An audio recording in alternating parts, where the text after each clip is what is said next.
Halo, bertemu lagi dengan saya, Anggita Cahyani, dalam kursus yang berjudul Membina Hubungan Baik dengan Makanan.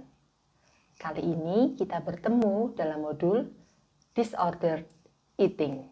Disordered eating adalah sebuah istilah untuk perilaku makan yang tidak sehat, selalu khawatir dengan citra diri.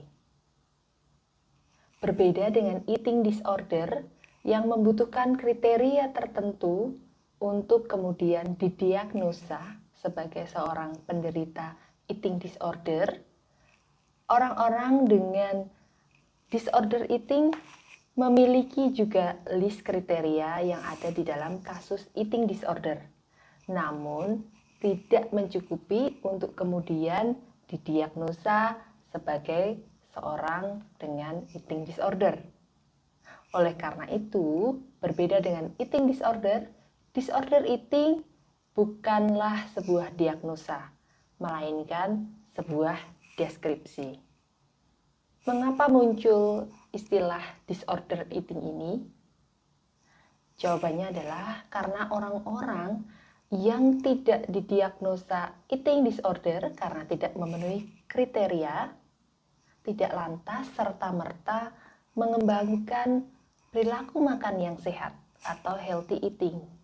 Bahkan mungkin sebaliknya.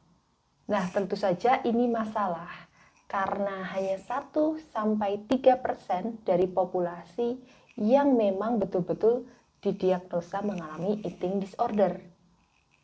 Sedangkan 50% mengalami disordered eating. Karena banyak orang yang mengalami disordered eating ini pada titik tertentu dalam hidup. Sehingga ini perlu menjadi perhatian. Karena orang-orang dengan disordered eating ini juga beresiko secara mental dan fisik. Oleh karena itu, sebelum menjadi parah atau mengganggu, setidaknya kita mulai aware dengan hal yang satu ini. Berikut adalah checklist untuk melakukan screening apakah kita mengalami disordered eating atau tidak. Ingat, checklist ini dipakai hanya untuk membantu menjadi guide, tapi bukan untuk dijadikan sebagai pedoman utama. Sehingga jika ada indikasi lebih lanjut, silahkan hubungi ahli yang memang terkait dengan ini yang ada di sekitar Anda. Oke ya. Yang pertama, diet minded atau secara konstan mencoba berbagai jenis diet untuk menurunkan berat badan. Berikutnya adalah bahwa harga diri itu ditentukan oleh bentuk tubuh, berat tubuh. Lalu yang ketiga, memiliki kecemasan soal makanan. Ada makanan-makanan tertentu yang menimbulkan kecemasan. Karena merasa makanan-makanan tertentu itu mungkin memberikan ancaman. Berikutnya, gemar sekali men-skip atau melewatkan waktu makan. Atau melakukan puasa tanpa henti, tapi tanpa tujuan religius tertentu. Atau bisa juga makan yang sangat-sangat sedikit karena takut menjadi gemuk. Berikutnya, berat yang turun naik.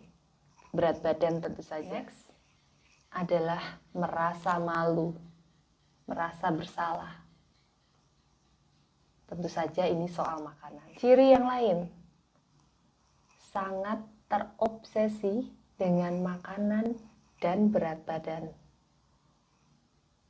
Suka sekali melihat artikel tentang makanan dan berat badan dan menjadi obsesi tersendiri. Berikutnya, olahraga yang berlebihan atau terlalu sering. Sangat kaku dalam ritual dan rutinitas serta latihan. Kemudian, merasa tidak berdaya atas makanan. Termasuk kebiasaan makan yang kompulsif. Next, makan dalam jumlah yang besar setelah makan malam atau saat tengah malam. mencoba mengkompensasikan makan yang sudah dikonsumsi dengan cara memuntahkan, menggunakan obat pencahar, atau obat-obat penurun berat badan. Dan makan untuk memberikan rasa nyaman, bukan karena lapar.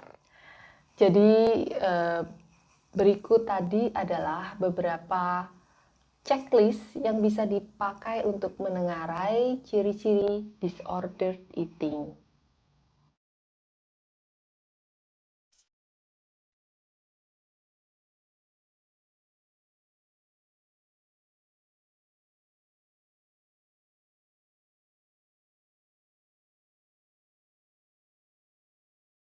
Disordered eating sekali lagi adalah merupakan deskripsi, bukan diagnosa.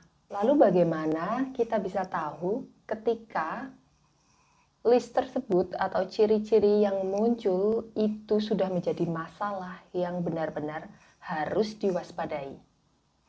Kita bisa mengeceknya melalui beberapa hal berikut ini. Yang pertama, kita bisa lihat dari segi konsentrasi. Konsentrasi adalah kemampuan untuk fokus.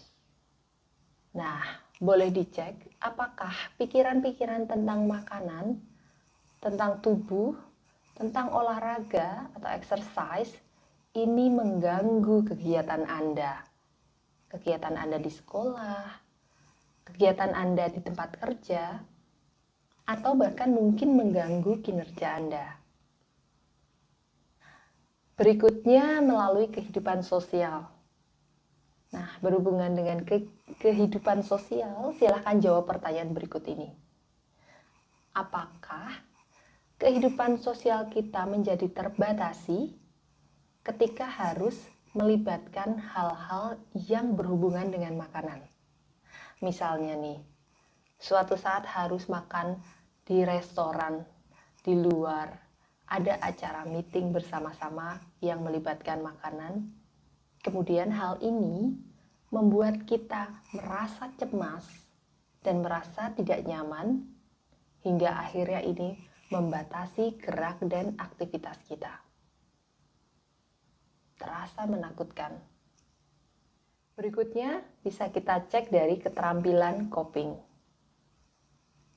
Keterampilan coping atau coping skills adalah cara atau metode yang dilakukan tiap individu untuk mengatasi dan mengendalikan situasi atau masalah yang dialami, yang dipandang sebagai hambatan, tantangan. Nah, pertanyaannya adalah, apakah mengkonsumsi makan atau justru membatasi makanan digunakan sebagai bentuk atau cara coping terhadap masalah-masalah yang muncul? Apakah ini strategi yang Anda pakai untuk mengatasi atau mengendalikan situasi atau masalah? Hal yang lain yang bisa dipakai untuk mengecek adalah rasa tidak nyaman atau kecemasan. Pertanyaannya adalah, seberapa pikiran atas makanan dan juga bentuk badan membuat kita merasa tidak nyaman? Apakah pikiran-pikiran ini sulit dihilangkan dan bahkan menimbulkan kecemasan? Dari hal-hal yang sudah disebutkan, Anda bisa mengecek intensitas dan kualitasnya. Ketika semakin sering terjadi dan semakin parah, ada baiknya Anda segera menghubungi ahli yang ada di sekitar Anda, seperti ke psikolog atau ke psikiater. Sekian materi untuk bahasan disordered eating ini. Terima kasih.